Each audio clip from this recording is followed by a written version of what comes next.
Olá, nós estamos de volta aqui. Nós estamos de volta aqui com o entretido aí na notícia de frente. Não, acompanhando aqui As mensagens mensagens dos telespectadores, muita mensagem aqui, né? E tem uma aqui, ó, eu vou ler aqui. Aí são várias as opiniões aqui desse telespectador. Está aqui na tela, né? Está aqui na tela. Ele começa dizendo o seguinte: que essa vacina é da China, sim. Vacina experimental. Claro que as urnas têm fraude, só sendo muito ingênuo para duvidar.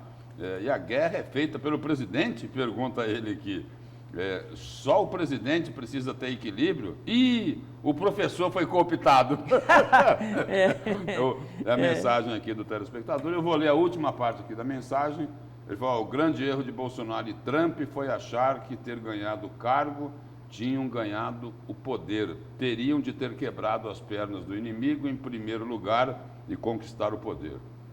Bom, eu não vou interpretar, não é? Mas eu não sei exatamente o que é que o telespectador quis dizer, por isso é que... não dá para nem fazer um comentário. Eu não vou comentar. Eu posso até imaginar, né, alguma coisa, mas de repente a gente pode estar equivocado. Então, quando você não tem certeza absoluta sobre alguma coisa, sobre alguma declaração, é melhor a gente se abster. Sem dúvida. Né? É isso aí. É o melhor caminho. Né? A Assembleia Legislativa, dando sequência aqui agora, vamos voltar lá a falar do VLT. Né? Daqui a pouco a gente volta a falar sobre a vacina. Né? A Assembleia Legislativa aprovou ontem, em segunda votação, o projeto de lei enviado pelo governador Mauro Mendes, que pedia a autorização para a troca do VLT pelo BRT em Cuiabá e Várzea Grande. E quem traz os detalhes para a gente é o repórter José Porto. A segunda votação no projeto que autoriza o governo a mudar o modal de VLT para BRT aconteceu de maneira muito rápida aqui no plenário da Assembleia Legislativa. O deputado Lúdio Cabral, do PT, havia pedido vistas deste projeto e, claro, devolveu já na sessão de quinta-feira. O prazo era de 24 horas. Existia um acordo dele com o deputado Valdir Barranco, que também é do PT, para que fosse feito um pedido de vistas ainda na Comissão de Constituição e Justiça, a CCJ. Mas a articulação e as negociações para a aprovação deste projeto aconteceram também de maneira muito rápida na Assembleia.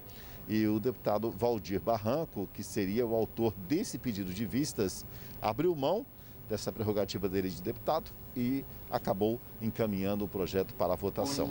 Neste acordo, o que houve foi a garantia por parte da mesa diretora e, claro, da bancada do governo, de que em fevereiro vai acontecer uma audiência pública solicitada por Barranco para discutir essa questão de troca, de mudança do modal VLT para o BRT. Mas o governo está autorizado a fazer essa mudança depois de uma votação muito rápida na Assembleia, tanto em primeira quanto em segunda, já que o governo havia solicitado urgência urgentíssima no projeto. Enfim, é um encaminhamento importante para o governo do Estado, que decidiu também, de uma hora para outra, fazer essa mudança radical das obras do VLT, acabar com esse projeto do VLT e implantar um sistema de BRT, que é um ônibus rápido que utiliza o mesmo sistema também de um canal pelas principais avenidas da cidade, ou seja, da cidade de Cuiabá e Várzea Grande, e que seria aí bem mais barato, em torno de 430 milhões,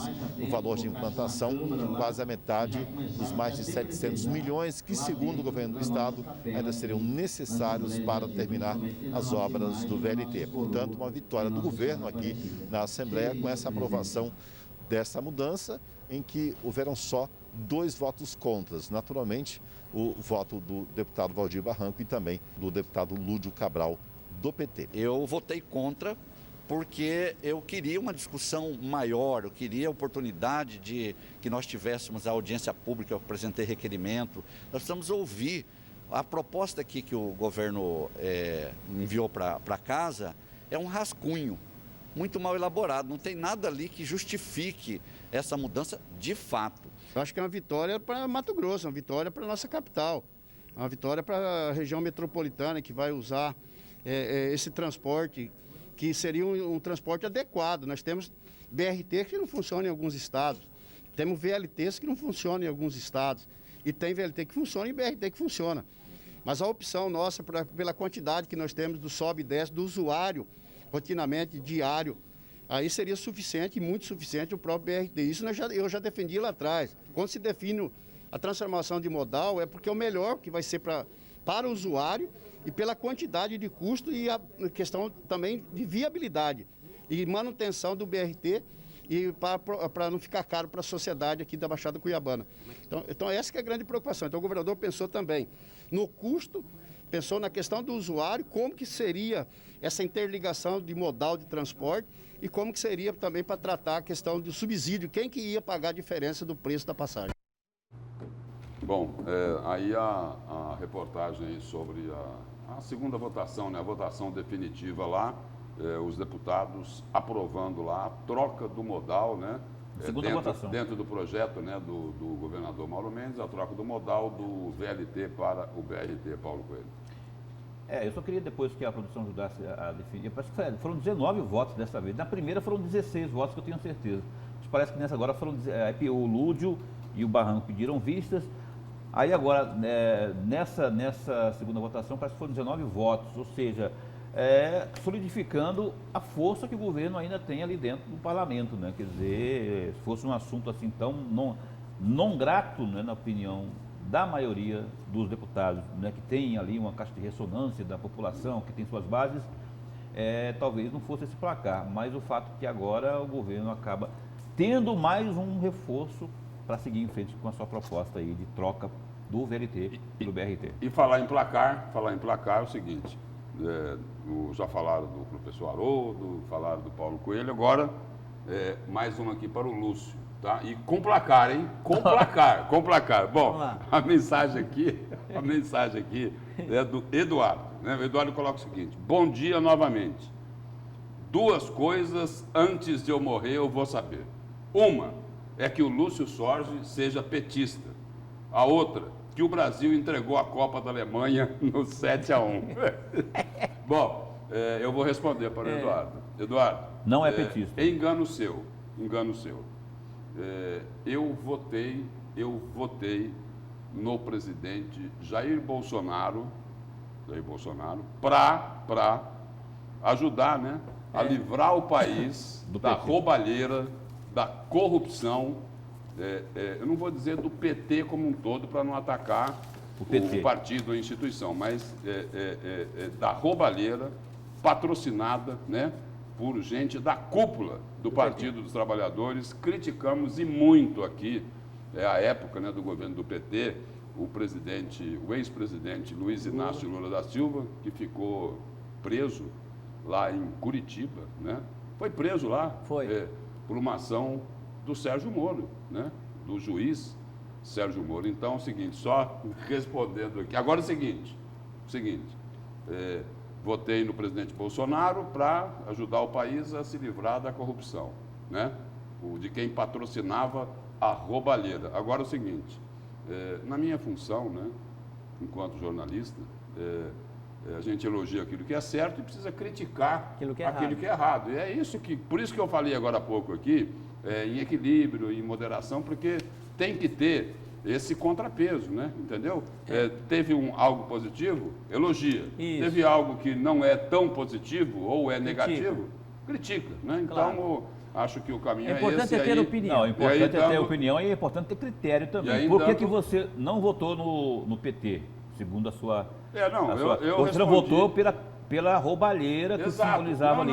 É isso que eu Daqui a pouco você pode votar em outro, em 2022 você pode votar em outro que não no Bolsonaro, que nem você votou agora em 2018, você pode votar em outro por não concordar com o governo que fez o Bolsonaro. O nome disso é democracia. Democracia. Só que aí eu estou falando do fator critérios, porque um foi por conta da roubalheira. Nesse que até agora estamos aí com mais de 2 anos, não houve a roubalheira, mas pode ter havido aí alguma outra coisa que, na sua opinião, não bate com a sua... É isso que, infelizmente, por exemplo, nessa guerra aí, que é isso que eu falo, né, nas redes sociais, o pessoal da direita e da esquerda, esse critério que falta, é isso que eu estou falando. Bom, e nós vamos para o seu destaque, mas antes do seu destaque, colocar aí as declarações, porque o seu destaque é sobre vacina, né? Sobre vacina. Sobre vacina. Então, Vai colocar o antídoto do meu destaque, né? não é o antídoto, não. É o seguinte, por exemplo... Quer ver? Escuta. Não é o antídoto. Não é o antídoto, porque é o seguinte, porque as suas posições aqui, Paulo, elas são, assim, extremamente favoráveis ao presidente Bolsonaro, né? Você é pouco crítico. Então é o seguinte, eu quero colocar a opinião do presidente Bolsonaro. Opinião não, a fala do... Não, se a fala dele é a opinião, não é isso? Vamos aí a fala do presidente Jair Bolsonaro. Vamos ver o que ele vai falar. Vocês falam que eu não comprei a seringa agora porque quando eu fui comprar o preço dobrou. E se eu compro, eu falar que eu comprei superfaturado.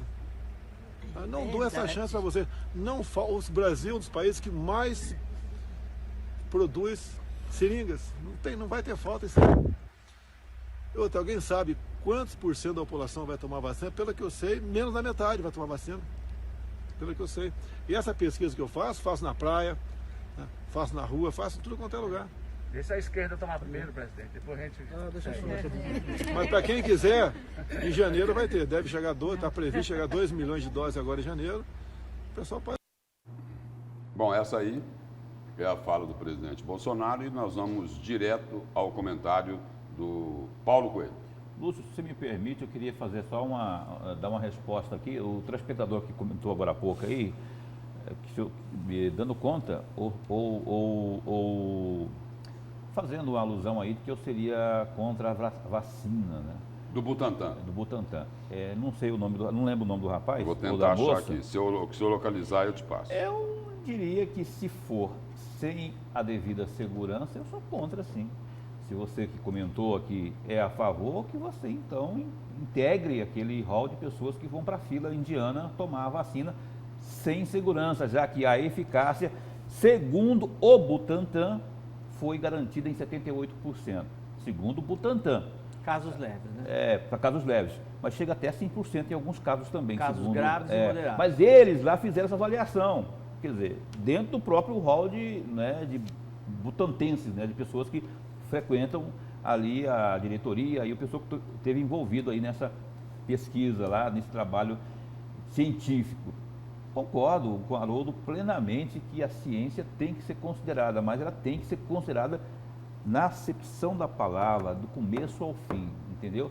Agora, torço, ao contrário do que você insinuou aí, pela vacina sim, mas ela tem que ser avalizada pela Anvisa. Lembra que eu falei do Drummond? No meio do caminho há uma pedra, chama-se Anvisa, que exige a eficácia, que segundo o Butantan já foi atingida, e a segurança. Quem garante que eu vou tomar essa vacina e daqui a pouco eu não posso ter mudança na minha genética, dos meus próximos, dos filhos, enfim, dos meus filhos? Isso tem que ser comprovado, tem ciência para isso, já que estamos falando em ciência. E aí eu queria também falar, o Bolsonaro está indignado aí, e ele não está errado, está certo. E ontem, na live que o presidente fez, ontem à noite, o Pazuello voltou a dizer, tem que ter o aval da instituição principal, que é a Anvisa, como em todo o país tem a sua Anvisa, aqui tem a nossa, que é digna de respeito de todo mundo, é uma das melhores agências, inclusive, do mundo.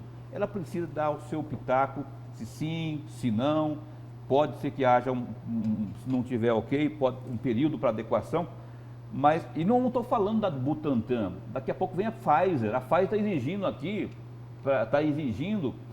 que conste do contrato lá, que ela não deve se responsabilizar se o professor Haroldo tomar, e ele tiver algum tipo de consequência, né, a Pfizer não quer se responsabilizar.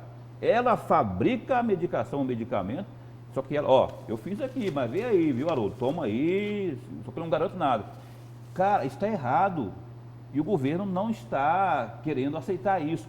Existe agora uma definição do Ministério da Saúde, de acordo com o Pazuello, no dia de ontem, que não é aquela história de que o cara que vai tomar a vacina tem que assinar um termo lá, não tem termo, de acordo com o Pazuello, mas tem a orientação que foi passada, ou deverá ser passada para os agentes de saúde, que cada um que for tomar essa vacina, da Pfizer, estou dizendo, né, vai ter que fazer o seguinte, o agente de saúde vai falar para o usuário da vacina, né, para o cidadão lá, essa vacina aí, assim, assado, tem os prós, só que não há nenhum tipo de garantia do fabricante. Quer dizer, se eu tiver algum tipo de piripaque, você não vai não vai poder acionar. E o governo, de acordo com a Pfizer, de acordo com o Pazuello, a Pfizer exige isso, que o governo garanta que não haja essa garantia da Pfizer e também garanta que a judicialização, se houver, não seja em tribunais brasileiros, e sim só lá nos Estados Unidos. Então esse é outro fator.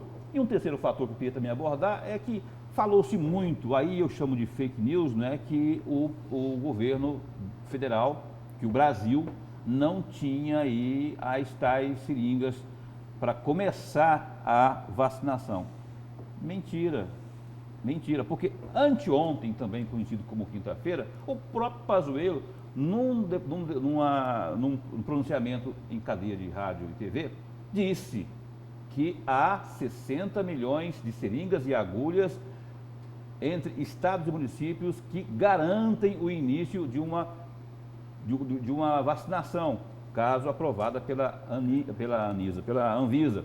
Então, existe já esse quantitativo aí, né, de 60 milhões de seringas, de acordo com o Ministério da Saúde, que é o órgão principal, né, que está gerindo tudo isso aí.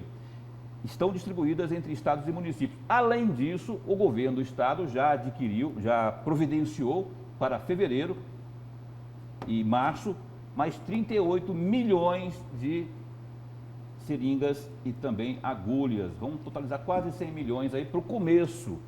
E só dá para o começo, viu, minha gente? Porque são 210 milhões de brasileiros. Então é isso. O governo está fazendo essa situação da providência das seringas, das agulhas. O Bolsonaro está falando aí por conta de que realmente está sendo atacado, e se ninguém o defende, porque ele não tem a mídia que está numa crise de abstinência aí, a grande mídia que eu estou falando, né? Não estou falando do interior, mas estou falando daquele que ele mira todo dia lá. Ele tem que espernear, senão ele vai apanhar. Dá até para fazer um contraponto aqui ao que o Haroldo falou agora há pouco, que ele fez com 2 pérolas nos 2 últimos dias.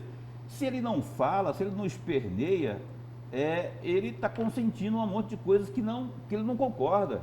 E o cara, se ele não tiver convicção nas ideias dele para fazer o jogo do establishment, ele é um covarde. E o Bolsonaro está provando que ele vai para a luta. E está fala bobagem. Na minha avaliação, ele se comunica mal. Mas, é o papel, que nem aqui se fala muito, né, de um presidente? Não é. Mas quem votou nele, 58 milhões de brasileiros, votaram porque queria mudar isso, esse establishment, essa hipocrisia que há. Pois é, mas votaram... Tiraram ali porque tudo isso parte do quê? Qual que é a pedra no sapato do Bolsonaro? Ele não aguenta acordar de manhã sem pegar a Folha de São Paulo, como ele sempre critica, né? Mas ele está lá, tem assinatura, que ele lê, ou recebe no WhatsApp, enfim. E aí, isso deixa o cara pilhado. Aí, a primeira reunião que tem, o primeiro apoiador que aparece na porta do Alvorada, ele já descasca. Como a imprensa não tem entrevista mais, pega esses trechozinhos pescados e transforma. Assim foi com o assim foi com a gripezinha, assim foi nessa semana aí com a questão lá agora do Tribunal dos Estados Unidos também, que ele está falando, agora a questão da urna. Quer dizer, vai ser sempre assim, mas tudo falas com os apoiadores. Ele está só pondo para fora uma coisa, se eles consentirem. Pois é, mas ele tem que ser mais comedido, né? Não, a forma de comunicar. Porque, veja bem, é só vou isso, te dar a só um forma exemplo. de comunicar. Vamos mudar então do Jair Bolsonaro para o Lula, por exemplo. Alguns anos atrás, o Lula, Paulo, disse claramente para todos os brasileiros, ele como presidente da República, eu já disse várias vezes, um líder de Estado precisa ser admirado para poder ser respeitado. É isso que eu estou dizendo, né? O Lula, alguns anos atrás, disse o seguinte: olha, eu sou preguiçoso, nem para ler eu sirvo, eu odeio livro. Veja bem, um presidente da República dando uma declaração como essa, né? Imagine isso repercutindo na cabeça de uma criança do ensino fundamental, tá entendendo? O quanto a leitura, todos nós sabemos que a leitura é fundamental, é importantíssimo na formação das crianças, tá entendendo? Vindo de um presidente da República, uma declaração dessa, quais as consequências disso? É nesse ponto que eu digo. Está reclamando da mordida de uma formiguinha no elefante. O menor, esse é o menor. Você falou de um Lula aí. O que o Lula não podia fazer não era falar isso, não. Ele só não podia roubar ou liderar uma quadrilha de ladrões que houve. É isso que o Lula não podia Também. fazer, entendeu? É o principal, não é porque ele falou isso, que a mulher tem do negócio duro lá. Então, ele tem que, a gente tem que atentar ao maxi, né? O maxi que é o, no caso do Lula, a roubalheira. O que caracteriza Lula hoje? Roubalheira, um ex-presidiário, inclusive por conta disso. E vem outras 8 ou 9 condenações pela frente aí, porque tem 8 ou 9 processos aí com batom na cueca que ele pode vir a ser condenado. Então, e o Bolsonaro vai ser relembrado por quê? Quando criticado. Porque ele falou lá da gripezinha, que não foi ele, foi o Drauzio. Porque ele falou e daí, dentro de outro contexto. Porque agora criticou que ele não pode fazer nada. E depois, porque ele vai agora falar do Supremo Veja bem, vou te Tribunal dar um Federal. outro exemplo, Paulo. Estamos em meio à pandemia. Mais de 200 mil mortes em nosso país. Né? E nós temos um presidente da República que se comunica com a população não respeitando absolutamente nenhuma medida de biossegurança. Ele não utiliza máscara, ele faz Mas, aglomeração. gente, isso é uma formiguinha. Não é uma formiguinha, não. Ele é presidente da República. Ele é presidente da República, já foi acometido pela doença e tem uma Mas e opinião. aí? Mas ele tem uma opinião formada e tem ao seu redor técnicos que poderiam muito bem falar: presidente, é suicídio que está fazendo isso aí, entendeu? Ele já teve, então já tem ali um protocolo interno no Paiaguás, no Alvorada, que diz nesse sentido aqui, não precisamos, quem já teve não precisa. Tem orientação médica. Ou ele estaria cometendo um suicídio? Não, mas é a ideia dele. Se ele muda, ele está mudando os ideais dele. Ele está sendo covarde com os próprios princípios. Bom, e concluiu? Nossa, Eu- você fez eu- várias vezes não, assim, não, ó. não, Quando concluiu. faz assim é porque tem que intervalo Não, comercial. mas é por elegância, só para não Não, cortar você você. é um homem entendeu? elegante. Não, o assunto foi embora. E educação também, né? Para não interromper você sem você Não, concluir. beleza. Bom, já que concluiu, são 7h09 e nós vamos aqui ao nosso último intervalo comercial nesta sexta-feira. E o Notícia de Frente volta daqui a pouquinho.